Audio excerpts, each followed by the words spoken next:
কবরে যাও, মুনকার আর নেকির যখন আসবে চোখগুলো হবে নীল রঙের চোখ, ভয়ঙ্কর। কেমন চোখ ভাই? নীল রঙের ভয়ঙ্কর চোখ। আমি বলি একটা হাদিস, কোন একজন নবী আল্লাহকে বলেছিলেন যে আল্লাহ, আমি মারা যাওয়া কোনো মানুষকে দেখতে চাই, সে কেমন আছে। এটা শুনেন ভালো করে হাদিসটা। মারা যাওয়া কোনো মানুষকে আমি দেখতে চাই, সে কেমন আছে। আল্লাহ পাক সেই নবীর আরজি কবুল করলেন, বললেন আচ্ছা ঠিক আছে দেখাচ্ছি। কবরের সামনে গিয়ে দাঁড়ালেন। 1000 বা 2000 বছর আগের কোনো ব্যক্তি যে মারা গেছে তাকে কবর থেকে চিন্তা করা হবে। নবী দেখছেন এবং সে ভয় থরথর করে কাঁপছে, এখনো ভয় থরথর করে কাঁপছে। নবীজি, আমাদের নবী নন, অন্য কোনো নবী তিনি, সেই নবী বলছেন যে তুমি ভয় কাঁপছো কেন?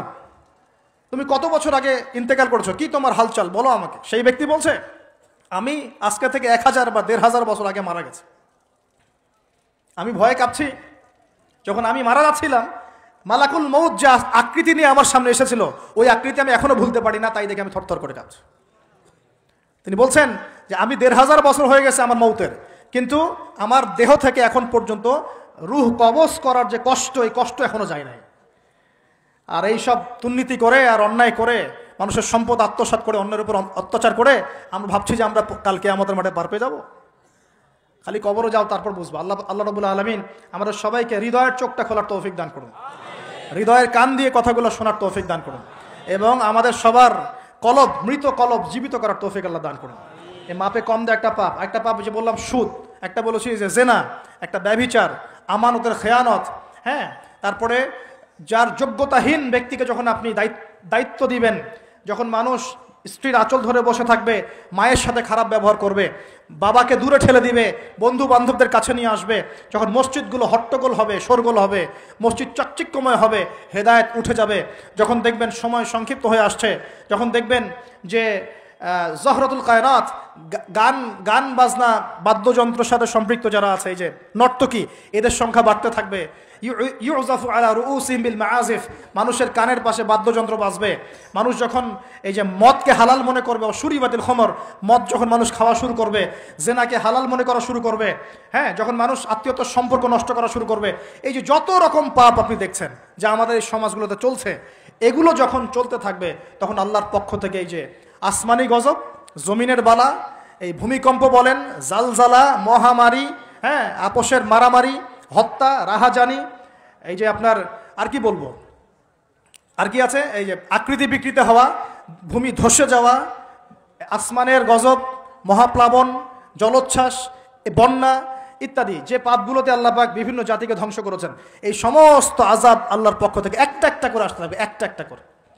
স্পেশালি 4-5টা। একটা হচ্ছে রিহুন হামরা, গরম বাতাসের আযাব আসবে, গরম বাতাস আসতে থাকবে, গরম, এমন গরম বাতাস আসবে যে বাতাসে জনগণের বেঁচে থাকা অতিষ্ঠ হয়ে যাবে মানুষ। 2 নম্বর আসবে জালজালা, এমন ভূমিকম্প, সানাওয়াতু জালাজিল, ভূমিকম্পের বছরগুলো, একটা দুইটা না, বছরগুলো একটার পর একটা আসতে থাকবে। আর কি আসবে? খসফন, মানে জমিন ভিতরে ধসে যাবে, নিচে নেমে যাবে, দেবে যাবে। আর মাসখান, মানুষের আকৃতি পরিবর্তন হয়ে যাবে।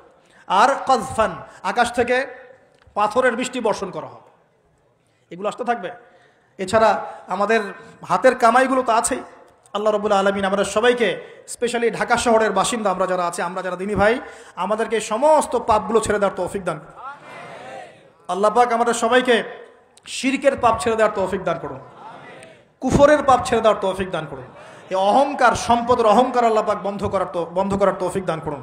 আল্লাহ পাক আমাদের সবাইকে দুর্নীতি বন্ধ করার তৌফিক দান করুন, ন্যায় প্রতিষ্ঠা করার তৌফিক দান করুন।